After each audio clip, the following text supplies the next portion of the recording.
Okay, let's just start with this quote because it's a heavy one. It's reportedly from a CIA insider, and it says, "We can't track the phenomena, so we track the people the phenomena is associated with." I mean, right? It's so cryptic, kind of chilling, and it just perfectly sets the stage for a story where the lines between surveillance, espionage, and the truly unexplainable just completely dissolve. So, what we're going to do today is basically take you inside a Hollywood pitch meeting. We're going to break down this high-concept film plot that mashes up K-pop, rogue AI, deep state conspiracies, and, yeah, a pretty serious dose of the paranormal. It's a wild one. And we're going to do this by following the classic three-act structure of a blockbuster movie. You know, the setup, the confrontation, and finally, the big resolution. But you absolutely have to stick around for that last part, because that's when we reveal the shocking, real-world events that this whole crazy story is actually based on. All right, so let's set the scene. Every great story starts with a few killer ideas. And this one, well, it weaves together some truly mind-bending concepts on a massive global scale. Think of the story as being built on these four pillars. First, you've got this paranormal thing that's spreading like a virus. Then, there's a secret AI project so powerful that even the people who made it are terrified of it. Add in a race against the clock with all the intensity of the show 24. And, at the very heart of it all, you have characters who are forced to confront a mystery that is just way, way bigger than they can possibly comprehend. So with that, let's meet our players. First up, our protagonist, the Idol. She's a huge Asian pop star, super talented, trained in martial arts, the whole package. But she's also a government-subsidized cultural export, which makes her an incredibly valuable asset. And as you can probably guess, that kind of influence, it gets the attention of some very, very powerful people. Next, we have our hero, the agent. He's an American field operative stationed in Asia, but he's not just on some routine government assignment. No, he's on a deeply personal mission to blow the lid off a conspiracy that he thinks goes all the way to the top. This guy lives in a world of shadows and hard, brutal realities. And rounding out our main trio, we have the scientist. He's the brilliant mind, the genius, who literally created this terrifying AI. The problem is, the government is breathing down his neck, pressuring him to weaponize his creation, to turn it into a tool for manipulating public opinion on a massive scale. All right, Act 1. And like any great thriller, this story kicks off not with a slow burn, but with a massive, world-changing bang. An event that just throws all of our characters' lives into absolute, total chaos. This is what gets the whole story rolling. So picture this, the biggest concert on the planet, something like the real-life Korean Dream concert. And then, out of nowhere, it's swarmed by a coordinated, horrific terrorist attack using weaponized drones. It's spectacular, it's terrifying, and it is the single moment that changes absolutely everything.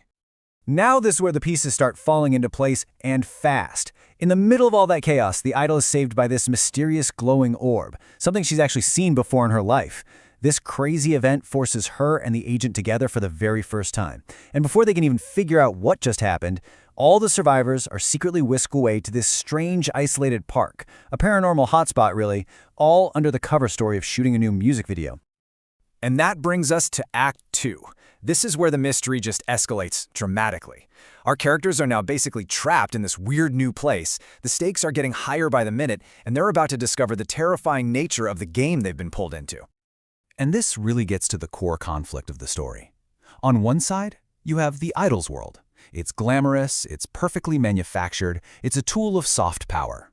And on the other side, you've got the agent's world, all grit, espionage, and cold hard facts. And when these two completely different realities smash into each other, that's when the real sparks start to fly. And right at the heart of that collision is this one, codename the agent has been hunting, Sorcerer's Apprentice. This is the big one, an ultra-secret program, a mystery that's only known by whispers in the deepest, darkest corners of the government. And here's the kicker. Nobody knows for sure what it is. Is it some cover for reverse engineering alien tech? Is it the rogue AI itself, maybe plotting against its own makers?